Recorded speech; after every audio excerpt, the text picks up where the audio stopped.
الرجیم من ہمزہ ونفخہ ونفثہ بسم اللہ الرحمن الرحیم الحمد للہ الذی انزل علی عبدہ الکتاب ولم یجعل لہ عوجا۔ سورۃ الکہف، اس کا نام الکہف اس لیے ہے کہ الکہف کا معنی ہوتا ہے کہ پہاڑ کے اندر بہت بڑی غار، یعنی جو پہاڑ کے اندر غار ہے اور وہ بہت بڑے سائز کی غار ہو اس کو الکہف کہتے ہیں۔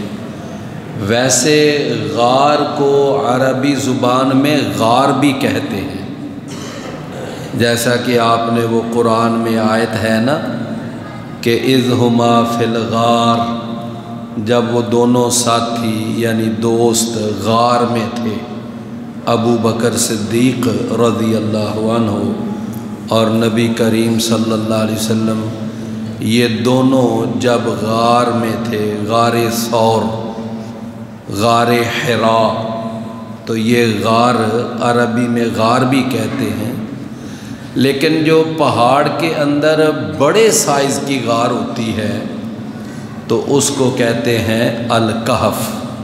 تو اس میں ایک بڑے سائز کی غار کا تذکرہ ہے، تو اس وجہ سے اس کا نام ہے سورۃ الکہف۔ سورۃ الکہف مکی سورت ہے، مکہ میں نازل ہوئی ہجرت مدینہ سے پہلے۔ اس کی 110 آیات ہیں اور 12 رکوع ہیں اس کے، یعنی سورۃ الکہف کے۔ سورۃ الکہف کے اندر جو سارا یعنی اس کا مضمون ہے وہ ہے کہ اس میں 3 واقعات بیان ہوئے ہیں اور اس کے بعد 3 مثالیں اس میں بیان ہوئی ہیں۔ 3 واقعات بھلا کون سے بیان ہوئے ہیں؟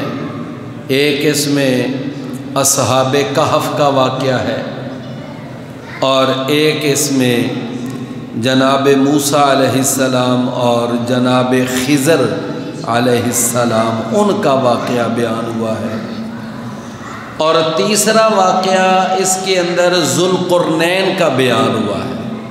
یہ 3 واقعات اس کے اندر بیان ہوئے ہیں، اور اس کے بعد پھر اس کے اندر 3 مثالیں بھی بیان ہوئی ہیں۔ ایک مثال اس کے اندر بیان ہوئی ہے کہ 2 بھائی تھے، ان میں سے ایک جو تھا وہ اللہ پر ایمان لانے والا تھا، آخرت کا اقرار کرتا تھا اور جنت جہنم کو مانتا تھا۔ دوسرا اس کا بھائی جو تھا وہ اللہ پر ایمان نہیں لاتا تھا، آخرت کا انکار کرتا تھا، جنت جہنم کا انکار کرتا تھا۔ اللہ نے ان 2 بھائیوں کی مثال اس کے اندر بیان کی ہے۔ دوسری جو مثال اس کے اندر بیان ہوئی ہے وہ ہے یعنی دنیا کی مثال۔ اللہ نے دنیا کی مثال بیان کی، جس طرح کھیتی ہے، یہ ایک دنیا کی مثال ہے کہ کھیتی جو ہے وہ زمین سے پیدا ہوتی ہے، آہستہ آہستہ بڑی ہوتی جاتی ہے، بڑی ہوتی جاتی ہے، جوان ہو جاتی ہے، اور بالآخر ایک وقت اس پر یہ آتا ہے کہ وہ پھر زرد پڑنے لگ جاتی ہے، آہستہ آہستہ بالکل وہ جو کھیتی ہے زرد پڑنے کے بعد وہ بوڑھی ہو جاتی ہے، مریل ہو جاتی ہے، چورا چورا ہو جاتی ہے۔ یہ ایک زندگی کی مثال ہے۔ انسان بھی پیدا ہوتا ہے، پہلے جوانی چڑھتا ہے، پھر آہستہ آہستہ بوڑھا ہو جاتا ہے، پھر مر جاتا ہے، مٹی میں چلا جاتا ہے، مٹی میں مٹی ہو جاتا ہے۔ تیسری اس کے اندر جو مثال بیان ہوئی ہے وہ ہے عاجزی اور تکبر کی مثال، یعنی عاجزی اور تکبر۔ اللہ نے یہاں پر دو کردار پیش کیے ہیں۔ عاجزی کے لیے کردار پیش کیا ہے جناب آدم علیہ السلام کا، اور تکبر کے لیے یہاں کردار پیش کیا گیا ہے ابلیس کا۔ آدم علیہ السلام میں عاجزی تھی، انکساری تھی، غلطی ہو گئی، اللہ سے معافی مانگ لی، اللہ نے معاف کر دیا۔ اور ابلیس کے اندر تکبر تھا، غلطی کی اور آکڑ گیا، غرور آ گیا، گمنڈ آ گیا اور اللہ کے سامنے آکڑ گیا۔ تو یہ اللہ نے نا تین مثالیں بیان کی ہیں اور تین اس میں واقعات بیان۔ تو اب میں نے یعنی جیسا کہ کل عرض کیا تھا کہ میں وہ تھوڑے سے واقعات اس میں بیان کروں گا، لیکن یہ ہے کہ آج چونکہ وہ پہلے بھی درمیان میں ایک گفتگو ہو گئی ہے، کوئی 10-12 منٹ 15 منٹ وہ اس پہ بھی ہو گئے، تو اب میں ٹائم نہیں زیادہ لوں گا، میں اور کوئی 5-7 منٹ تک اپنی گفتگو مکمل کر لوں گا۔ اگر وہ گفتگو نہ ہوتی تو پھر میں کوئی 10-12 منٹ آپ سے زیادہ لے لیتا، ذرا یہی واقعہ میں تفصیل سے بیان کر لیتا۔ اچھا جی، اب وہ جو تین واقعات ہیں ان میں سے پہلا واقعہ کن کا بیان ہوا ہے؟ پہلا واقعہ اصحاب کہف کا۔ یہ اصحاب کہف جو تھے یہ روم کا ایک علاقہ تھا، اس کا نام تھا ترتوس، اور اس کا جو بادشاہ تھا اس کا نام تھا دقیانوس۔ یہ دقیانوس ہمارے لفظ بڑا چلتا ہے، دقیانوس، تو اس بادشاہ کا نام دقیانوس تھا جو ترتوس علاقے کا بادشاہ تھا۔ تو یہ جو تھا نا یہ آخرت کا انکار کرتا تھا اور اللہ پر ایمان نہیں لاتا تھا، بلکہ اپنے آپ کو لوگوں کے سامنے بطور الہ، بطور رب پیش کرتا تھا، اور عوام سے رعایا سے کہتا تھا مجھے رب مانو، بالکل جس طرح نمرود کہا کرتا تھا، تو فرعون کہا کرتا تھا، تو یہ بھی اپنے آپ کو رب منوانے کی کوشش کرتا تھا۔ تو اس علاقے کے اندر جو اس کو رب مان لیتا بس اس کو بڑے انعامات، بڑے جناب اس کو بڑا نوازا جاتا اور اس کو وہ اپنا قریبی، اور جو اس کو رب ماننے سے انکار کر دیتے اس کے اوپر پھر سختیاں ہوتی، پھر بڑے بڑے اس کے اوپر تشدد، بڑی بڑی مصیبتیں توڑی جاتی۔ بالآخر یا تو وہ اس مصیبتوں میں پریشان ہو کر ختم ہو جاتا اور مر کھپ جاتا، دنیا سے ہی چلا جاتا، شہید ہو جاتا، یا پھر یہ ہے کہ وہ اس کے دین کو اپنا لیتا، تشدد نہ برداشت کر سکتا۔ تو یہ جو اصحاب کہف تھے نا، جن کے بارے میں صحیح روایت ہے کہ یہ 7 تھے، زیادہ صحیح روایت 7 تھے، اور ایک ان کے ساتھ کتا بھی تھا۔ تو یہ 7 افراد بادشاہ کے سامنے پیش ہوئے، تو بادشاہ نے کہا ہاں مجھے رب مانتے ہو؟ تو انہوں نے کہا نہیں، ہم تو تجھے نہیں رب مانتے، رب تو وہ ہے جو آسمان و زمین کا خالق ہے، جس نے ہمیں اور تمہیں پیدا کیا ہے، جو ہم سب کو رزق دیتا ہے، وہ رب ہے، اللہ ہم سب کا رب ہے، تو کہاں سے رب آ گیا؟ تو بذات خود مخلوق ہے، پیداوار ہے، تو اللہ کا دیا ہوا کھاتا ہے۔ تو اس نے نا پھر یہ جو دقیانوس بادشاہ تھا، اس نے کہا تم نوجوان ہو، تمہاری جوانیوں پہ مجھے ترس آتا ہے، تو میں تمہیں آج رات کا ٹائم دیتا ہوں، کل پھر صبح تم نے میرے پاس پیش ہونا ہے، اور اگر تم نے مجھے رب مان لیا تو ٹھیک، ورنہ پھر دیکھ لینا تمہارے ساتھ وہ سلوک ہوگا جو باقیوں کے ساتھ ہوتا ہے۔ جب یہ بادشاہ کے دربار سے باہر نکلے تو انہوں نے کہا اب اپنے اپنے گھروں میں کیا جانا، تو کل اگلے دن پھر پولیس آ جائے گی، ہمیں لے جائے گی، تو لہٰذا ہم یہ علاقہ ہی چھوڑ دیتے ہیں، یہاں سے ہجرت کر جاتے ہیں۔ پھر انہوں نے ارادہ کیا، علاقہ چھوڑ دیا، ہجرت کر کے باہر نکلے۔ تو چلتے چلتے کسی دور ویران جگہ پر پھر نہ ایک ان کو غار نظر آئی۔ وہ غار جو تھی نا، اس کا جو منہ تھا وہ ادھر شمال کی سائڈ پہ تھا۔ کدھر تھا اس کا منہ؟ شمال کی سائڈ، ادھر اس کا منہ تھا۔ سورج جب نکلتا تھا تو وہ ایسے اوپر سے چلتا چلتا دوسری طرف چلا جاتا، تو اس وجہ سے نا ان کے اوپر شدت کی دھوپ نہیں پڑتی تھی، کیونکہ اس کا رخ ہی اس طرح کا تھا کہ ڈائریکٹ سورج کی دھوپ نہیں پڑتی تھی۔ تو یہ وہاں پر چلے گئے، وہاں پر جا کر ابھی لیٹے تھے، نیند آ گئی، اللہ نے ان کو مار دیا، موت دے دی۔ کتنی دیر مارے رکھا؟ 309 سال۔ کتنا؟ 309 سال اللہ نے مارے رکھا۔ 309 سال کے بعد 309 سال، اللہ بڑا لمبا عرصہ۔ آج کل کون سا سن چل رہا ہے؟ 2023، ٹھیک ہے؟ تو آپ ذرا تھوڑا سا پیچھے چلے جائیں 300 سال، تو کتنا کیا سن بنے گا؟ 1723 یہی بنے گا نا۔ اب 1723 اور 2023، سمجھے نا، بڑا فرق ہے۔ اب 1723 میں کیا حالات تھے، کون بادشاہ تھا، کیا حکومت تھی، کیا عالمی حالات چل رہے تھے، اور اب کیا چل رہے ہیں، بڑا فرق۔ 309 سال کے بعد جب یہ زندہ ہوئے تو انہوں نے نا محسوس کیا جیسے میں بھوک لگی ہوئی ہے۔ ایک آدمی کو انہوں نے سکہ دیا، جو بھی ان کے پاس سکہ تھا رائج الوقت، اس وقت جو، تو وہ لے کر گیا، کہنے لگے جاؤ روٹی لے کر آؤ، کھانا لے کر آؤ، بھوک لگی ہے۔ وہ کھانا لینے چلا گیا، تو جاتے جاتے نا اس کو کہنے لگے کہ بھائی آپ نے نا کھانا اچھا کوئی تلاش کرنا ہے، کوئی اچھا، کوئی ردی قسم کا نہیں کھانا، اچھا کھانا لے کے آنا۔ اور دوسری بات ہے کہ جہاں جو دکاندار کوئی وہاں ہوگا نا، تو ہوٹل والا، تو اس سے بات بھی نرم لہجے سے کرنا، کیونکہ ہم بذات خود اس وقت روح پوش ہیں۔ ہم کون ہیں؟ روح پوشی کی زندگی گزار رہے ہیں۔ تو کوئی ایسی ویسی تلخ بات نہ کرنا کہ کسی کے ساتھ کوئی انبن ہو جائے اور ہمارا راز فاش ہو جائے، نرمی سے بات کرنا۔ اچھا، اب وہ بیچارہ آیا، اس نے بات بھی بڑی نرمی سے، ہوٹل پہ دیکھا روٹیاں لگ رہی ہیں، سالن، تو اس نے ان کو پیسے دیے، کہا جی، تو جب پیسے دیے نا تو وہ دکاندار نے پکڑ لیا، کیا ادھر آؤ نا ذرا، یہ وہ کہنے لگا یہ تو سکہ ہی اس وقت نہیں چلتا، یہ پتہ نہیں کب کا سکہ لے کر آ گیا۔ انہوں نے پکڑ، اس نے کہا بھائی مجھے کیوں پکڑا ہے؟ تم نے مجھے روٹیاں دی، میں نے تمہیں پیسے دیے، اب کیا مسئلہ ہے؟ انہوں نے کہا یہ جو سکہ ہے نا یہ اس دور کا ہے ہی نہیں جناب، یہ سکہ یہ تو کوئی بڑا پرانا سکہ ہے، پتہ نہیں کئی 100 سال پرانا سکہ، اور تو آج لے کر آ گیا۔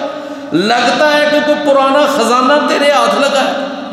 اب جس کے ہاتھ پرانا خزانہ لگ جائے فوراً اس کو حکومت کے سامنے پیش کر دیا جاتا ہے۔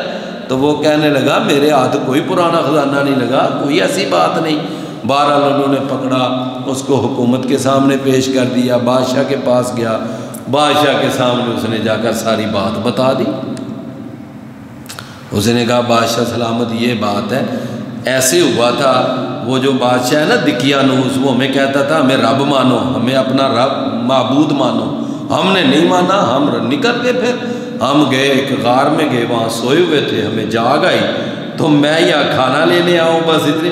وہ بادشاہ کہنے لگا ہاں ہاں یہ تو بڑا کوئی پرانا، ہمارے وہ جو آباء و اجداد تھے نا، وہ یہ قصہ آگے اپنے بچوں کو، پھر وہ اپنے بچوں کو، پھر وہ اپنے بچوں کو، پھر وہ اپنے بچوں کو، اس طرح سناتے سناتے سناتے چلے آ رہے ہیں کہ ہاں کچھ لوگ تھے یہاں سے نکلے تھے، غائب ہو گئے تھے، اور پتہ ہی نہیں چلا وہ کہاں چلے گئے، زمین نکل گئی کہ آسمان اچک گیا، پتہ ہی نہیں چلا ان کا۔ اچھا وہ تم لوگ تھے؟ پھر انہوں نے کہا ہاں ہم تھے، ہمیں وہ بادشاہ مجبور کرتا تھا۔ پھر اس نے کہا کہ باقی ساتھی کدھر ہیں؟ ان کے وہ غار میں ہیں۔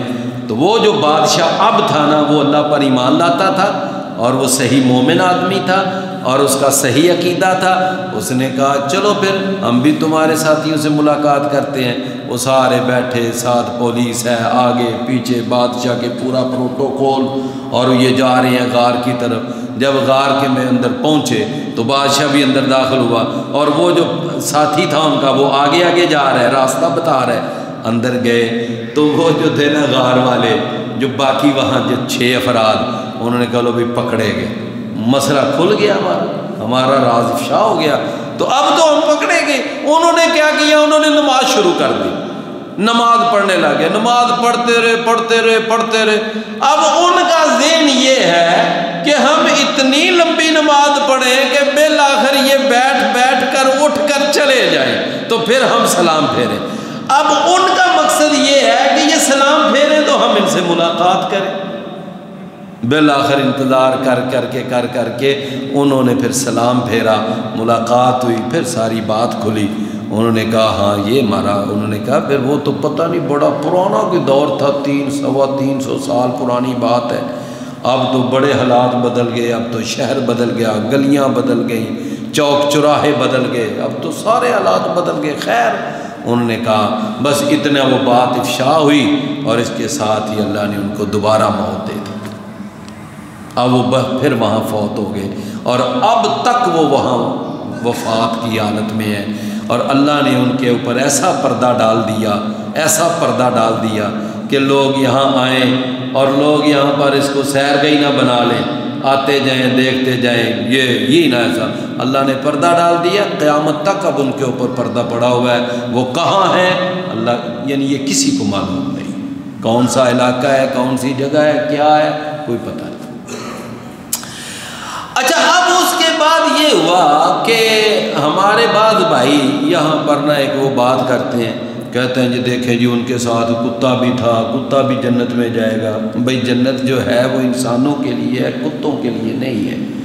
ویسے کتا ان کے ساتھ تھا رکھوالی کے لیے, اور رکھوالی کے لیے کتا رکھنا جائز بھی ہے, کوئی اس میں مسئلہ بھی نہیں ہے. تو یہاں سے نا بعض اصل میں اپنا معاملہ سیدھا کرتے ہیں. کیا بعض لوگوں کو چونکہ وہ کتا بننے کا بڑا شوق ہے نا, تو اس وجہ سے وہ اس کتے کے پھر فضائل بیان کرتے ہیں. وہ اصحاب کہف کا کتا جناب, پھر وہ قرآن میں ذکر ہے, وہ اس میں جنت میں جانا ہے, اور یہ ہے جی کتا بڑا جناب عظیم جانور ہوتا ہے, اور ہم بھی کتے ہیں. کوئی کہتا ہے ہم مدینہ پاک کے کتے ہیں, کوئی کہتا ہے جی ہم بغداد کے کتے ہیں, کوئی کہتا ہے جی ہم میرا کے کتے ہیں, کوئی کہتا ہے ہم علی کے کتے ہیں, کوئی کہتا ہے ہم غوث پاک کے کتے ہیں. مطلب ہے آگے پھر وہ کتا ایک نا وہ سلسلہ شروع ہو جاتا ہے جی. حالانکہ کتا تو کتا ہی ہوتا ہے, چاہے مدینے کا ہو, چاہے بغداد کا ہو, چاہے لاہور کا ہو, چاہے گوجرانوالہ کا ہو, کتا تو کتا ہی ہے. تو بہرحال یہ بات یہاں سے نکلتی نہیں ہے. دوسرا واقعہ اس کے اندر بیان ہوا ہے جناب موسیٰ علیہ السلام اپنی قوم میں خطاب کر رہے تھے, تو بڑا کمال کا خطاب کیا. تو ایک آدمی بول پڑا, کہنے لگا کہ جناب موسیٰ آپ بتائیں, ماشاءاللہ آپ نے ایسی تقریر کی ہے, تو کیا آپ سے بڑا کوئی عالم ہے دنیا میں؟ تو موسیٰ علیہ السلام نے اپنے طور پر کہہ دیا, میں چونکہ اللہ کا نبی ہوں, اللہ کا رسول ہوں, تو میرے پاس اللہ کی وحی آتی ہے, تو مجھ سے بڑا عالم کون ہوگا؟ اسی نا ذہن میں انہوں نے کہہ دیا کہ نہیں میرے سے بڑا عالم کوئی نہیں ہے. یہ صحیح بخاری میں واقعہ موجود. اللہ تعالیٰ کو یہ جملہ پسند نہ آیا کہ موسیٰ کو اس طرح نہیں کہنا چاہیے تھا کہ میرے سے بڑا عالم کوئی نہیں ہے. تو فرمایا کہ اے موسیٰ جاؤ اپنے ساتھ نا کچھ کھانا وانا لے لو, اور اپنے ساتھ ایک خادم بھی لے لو, اور فلان جگہ پہ چلے جاؤ, وہاں ایک ساحل سمندر ہے, تو وہاں پر نا آپ کو ایک بزرگ ملے گا, اس بزرگ سے ملاقات کرو, اور اس کے پاس کئی ایسی علم کے یعنی کہ موتی ہیں آپ کے پاس نہیں ہیں, جاؤ ذرا اس سے ملاقات کرو. جناب موسیٰ علیہ السلام نے تیاری کی, وہاں چل پڑے. جب وہاں پر گئے تو چلتے چلتے وہ گئے نا, تو آگے نکل گئے, کیونکہ انہوں نے کہا تھا کہ یہ جو تمہارے ساتھ وہ مچھی ہے نا, جب وہ اپنے وہ تھیلے سے نکل کر وہ دریا میں جائے گی نا, تو وہاں پر تمہاری ملاقات ہوگی. تو وہ جو ساتھ خادم تھے نا یوشع علیہ السلام, تو ان کو بتانا یاد نہ رہا, تو مچھلی نکلی. موسیٰ علیہ السلام تو سوئے ہوئے تھے, نیند پوری کر رہے تھے, وہ جاگ رہے تھے, ان کے سامنے تھیلے سے مچھلی نکلی, اندر چلی گئی. تو اب وہ اٹھتے نا تو ان کو بتانا تھا کہ موسیٰ علیہ السلام یہاں مچھلی اندر گئی ہے, لیکن یہ ہے یاد نہ رہا بتانا. آگے سفر شروع کر دیا, چلتے گئے. جب جسم تھک گیا کہنے لگے لاؤ بھائی وہ ذرا کھانا شانا لاؤ نہ کھائیں, بہت تھکاوٹ ہو گئی ہے. وہ جب کھانے کا تھیلا کھولنے لگے وہ تو کہنے لگے او استاد جی وہ تو یاد ہی نہیں رہا.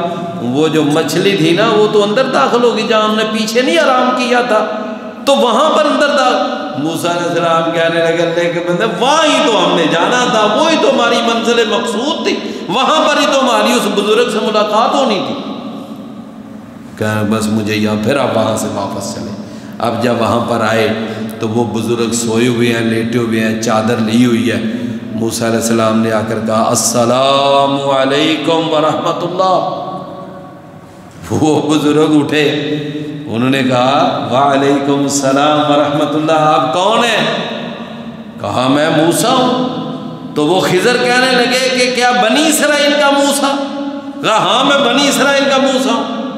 ہاں مجھے اللہ نے کہا تھا کہ تیرے پاس وہ موسیٰ آ رہا ہے تیرے سے ملاقات کرنے کے لیے، تو میں بھی تیرا انتظار کر رہا تھا۔ اچھا وہاں سے آگے ان کا سفر شروع ہوا، آگے وہ دریا میں بیٹھے، کشتی پاس سے گزر رہی تھی، اس پر بیٹھے آگے گئے۔ تو جب سفر مکمل ہو گیا دوسری طرف جا کر اترنے لگے تو خضر جو تھے نا علیہ السلام، انہوں نے اس کشتی کا ایک پھٹا اکھاڑ دیا، اس کو عیبدار کر دیا۔ تو وہ جو کشتی والے تھے نا انہوں نے خضر علیہ السلام کو پہچان لیا، یہ اس علاقے کے عالم ہیں، مفتی ہیں، بہت بڑے عالم دین ہیں، تو انہوں نے عالم ہونے کی وجہ سے ان سے کرایہ بھی نہ لیا۔ نہیں جی ہم نہیں آپ سے کرایہ لیں گے۔ لوگ عزت تو کرتے ہیں نا علماء کی، مفتیان کی، کہ چلو جی ہمارے علماء ہیں، ہم ان سے دین سیکھتے ہیں، اب ان سے کیا کرایہ نہ لیے۔ تو موسیٰ علیہ السلام کہنے لگے کہ جناب خضر میری سمجھ میں یہ بات نہیں آئی، وہ بیچارے آپ سے کرایہ بھی نہیں لے اور آپ ان کی کشتی توڑ رہے ہیں، پھٹا اکھاڑ رہے ہیں۔ کہا میں نے شروع میں نہیں آپ سے بات نہیں کرنی، آپ نے بولنا نہیں ہے۔ اچھا چلو اب نہیں بولوں گا۔ آگے گئے تو ایک دیکھا کہ ایک جگہ بچے کھیل رہے ہیں، ان میں سے ایک بچے کو پکڑا، بلایا اور اس کی گردن مروڑی اور اس کو قتل کر دیا۔ موسیٰ علیہ السلام کے لیے یہ پہلے سے بھی زیادہ حیران کن بات، بھئی وہ ایک بچہ اس کو قتل کر دیا آپ نے، یہ کہاں کی بات ہے؟ کہا میں نے آپ سے کہا تھا نہیں بولنا نہیں ہے، پھر بول پڑے آپ۔ اچھا جی چلو نہیں اب آگے گئے، ایک بستی آئی، وہاں بستی والوں سے کھانا مانگا، جی کوئی کھانا وانا دے دو، بڑی دیر سے ہم بھوکے ہیں، کوئی کھانا کھلا دو۔ تو بستی والوں نے کہا کوئی ہمارے پاس کھانا شانا نہیں ہے، ہم کھانا کھلائیں آپ کو؟ کھانا کھلانے سے انکار کر دیا۔ جناب موسیٰ علیہ السلام جو ہے اب یہ منظر دیکھ رہے ہیں کہ بستی والوں نے کھانا بھی نہیں دیا۔ آگے جب بستی ختم ہونے کو آئی تو دیکھا کیا کہ ایک دیوار ہے، اس کو دراڑیں پڑی ہوئی ہیں، گرنے کے قریب ہے۔ جناب خضر کہتے ہیں موسیٰ آؤ میرے ساتھ زور لگاؤ، تو زور لگایا تو وہ دیوار گرا دی۔ وہ ہمارے ہاں وہ بڑا جملہ مشہور ہے نا، گرتی ہوئی دیواروں کو ایک دھکا اور دو، تو انہوں نے ایک دھکا اور دیا تو وہ دیوار گر گئی۔ اب جناب خضر انہوں نے گارا بنایا اور ہاتھ میں کاسی وغیرہ لے لی اور وہ دیوار دوبارہ تعمیر کرنے لگ گئے۔ موسیٰ علیہ السلام بھی ساتھ ہیں، لیکن موسیٰ علیہ السلام جب دیوار مکمل ہو گئی کہنے لگے خضر ویسے مجھے بات تو بتائیں، میری سمجھ میں بات نہیں آتی کہ ان ظالم بستی والوں نے ہمیں کھانا تک نہیں کھلایا اور آپ ان کی گرتی ہوئی دیواریں سیدھی کر رہے ہیں، یہ کیا بات ہے؟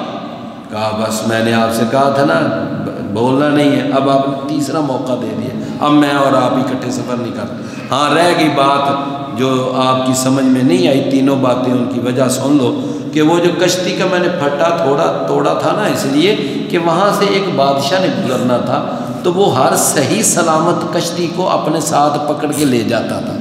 تو جو کشتی دیکھتا تھا نا یہ ٹوٹی پھوٹی ہے، اس کا پھٹا اکھڑا ہوا ہے، تو اس کو نہیں ساتھ لے کے جاتا تھا۔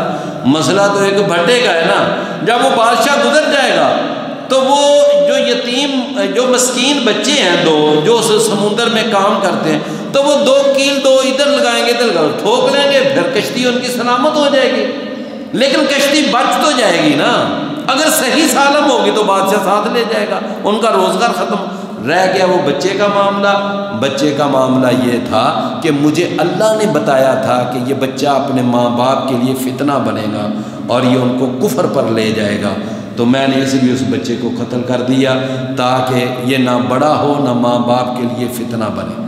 تیسری بات وہ جو دیوار بنائی ہے، اس دیوار کے نیچے دو یتیموں کا خزانہ ہے، ان کا باپ فوت ہو گیا، نیچے سونا چاندی پڑا ہوا ہے، تو جب دیوار گر جاتی تو لوگ اس سے سونا چاندی کو پکڑ کر لے جاتے، ختم ہو جاتا، ان کا نقصان تھا۔ اب دیوار بن گئی ہے نا تو عرصہ گزر جائے گا، بچے جوان ہو جائیں گے، پھر وہ اپنا خزانہ خود نکال دیں گے، اس لیے میں نے بھلا کیا ان کا۔ اور اس کے بعد جناب موسیٰ علیہ السلام اور خضر پھر یہ جدا ہو گئے، ایک جگہ پر بیٹھے ہوئے تھے کشتی کے اوپر، تو ایک چڑیا آئی اور اس نے نا سمندر میں ایسے چونچ بھری پانی کی۔ موسیٰ علیہ السلام کو جناب خضر کہتے ہیں، اے موسیٰ تیرا علم اور میرا علم اس چڑیا کے منہ میں جانے والے پانی سے بھی کم ہے، بلکہ ساری کائنات کا علم۔ فرمایا اب یوں مثال سمجھیں کہ جیسے یہ سارا سمندر اللہ کا علم ہے، اور اس چڑیا کے منہ میں جو علم گیا ہے یہ پوری مخلوقات کا علم ہے، وہ اس سے بھی کم ہے، وہ اس سے بھی کم ہے۔ اللہ۔ اور اس کے بعد خضر علیہ السلام، ذوالقرنین کا واقعہ اللہ نے بیان کیا۔ تیسرا واقعہ، ذوالقرنین یہ ایک ایسا تاج پہنتا تھا جس کی دونوں سائڈوں پہ 2 سینگ تھے، اس لیے ان کو کہتے ہیں ذوالقرنین، 2 سینگوں والا بادشاہ۔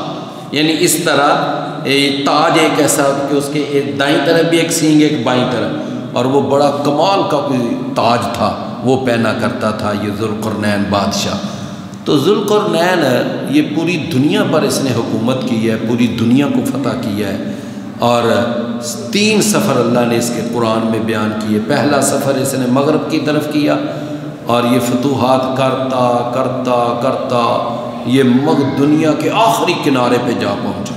پھر اس نے وہاں سے واپس سفر شروع کیا، پھر یہ مشرق کی طرف گیا، پھر اس نے مشرق کے سارے ممالک فتح کیے، سارے ممالک فتح کرتا کرتا کرتا یہ مشرق کے آخری کونے پہ جا پہنچا، اور اس کے بعد پھر اس نے شمال کا سفر شروع کیا، شمال کی طرف یہ بڑھا، اور پھر یہ آگے بڑھتا گیا بڑھتا گیا بڑھتا گیا، سارے علاقہ جات فتح کرتا گیا۔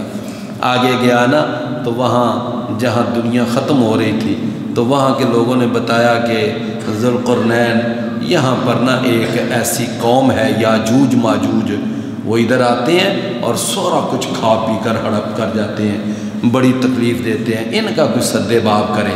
انہوں نے کہا ٹھیک ہے، سونے کے ٹکڑے لے کر آؤ بڑے بڑے پیس، اور پھر اس کو جناب آگ دی گئی، ان کو پگھلایا گیا، اور اس کے اوپر پگھلا ہوا تانبا ڈالا گیا، ایک دیوار مضبوط بنا دی گئی جس کو سد ذوالقرنین کہتے ہیں۔ اور پھر کہنے لگے کہ یہ دیوار اب کسی مائی کے لال کے بس کا روگ نہیں ہے اس کو توڑے، ہاں جب اللہ کو قیامت برپا کرنی ہوگی تو پھر یہ دیوار ٹوٹ جائے گی، ورنہ اس سے پہلے اس کو کوئی توڑ نہیں سکے گا۔ فرمایا یہ یاجوج ماجوج والے آتے ہیں، اس کو توڑنے کی کوشش کرتے ہیں، اور جب وہ توڑتے توڑتے ایسے ایک سوراخ سا بن جاتا ہے نا تو اب کہتے ہیں اب تو بالکل قریب ہے، چلو باقی اب کل توڑیں گے کل توڑیں گے، یہ کہہ کر چلے جاتے ہیں۔ اگلے دن آتے ہیں، وہ دیوار پھر پہلی حالت میں پلٹ آتی ہے، پھر وہ لگے رہتے ہیں توڑنے کی کوشش کرتے ہیں، پھر وہ جب ایک سوراخ سا بن جاتا ہے، اچھا چلو باقی کل توڑیں گے، یہ کہہ کے چلے جاتے۔ پر میں جب اللہ کو قیامت برپا کرنا مقصود ہوگا نا تو اس وقت پھر یہ جاتے ہوئے کہیں گے اچھا بھئی کل انشاءاللہ باقی توڑیں گے، کل انشاءاللہ باقی توڑیں۔ اور میں انشاءاللہ کہہ کے جائیں گے تو اللہ اس کی برکت سے پھر جب یہ اگلے دن آئیں گے پھر یہ دیوار توڑ لیں گے، اور ساتھ ہی پھر یہ نکل آئیں گے۔ پھر اس کے بعد عیسیٰ علیہ السلام کے ساتھ ان کا مقابلہ ہوگا، اور بہت بڑا خون ریز مارکا ہوگا، اور اس مارکے میں یہ یاجوج ماجوج والے غالب آئیں گے، اور جناب عیسیٰ اپنے ساتھیوں سمیت اپنے مجاہدین سمیت پھر پہاڑوں پہ چڑھ جائیں گے، اور پھر وہ اللہ سے دعا کریں گے کہ یا اللہ اس یاجوج ماجوج کا تو اپنی جناب سے کوئی بندوبست کر۔ وہ دعا کریں گے، پھر جناب بارش برسے گی، اور پھر یہ تباہ و برباد ہو جائیں گے، اور اس کے بعد پھر ان کی لاشیں پڑی ہوں گی، پھر بارش آئے گی، اور یہ ساری لاشیں تیرتی تیرتی سمندر میں چلی جائیں گی، اور جناب عیسیٰ علیہ السلام پھر اپنے مجاہدوں سمیت نیچے اتریں گے پہاڑوں سے، اور اس کے بعد پھر قیامت برپا ہو جائے گی۔ یہ کائنات کا اینڈ ہے۔ یہ 3 واقعے اس کے اندر بیان ہوئے ہیں۔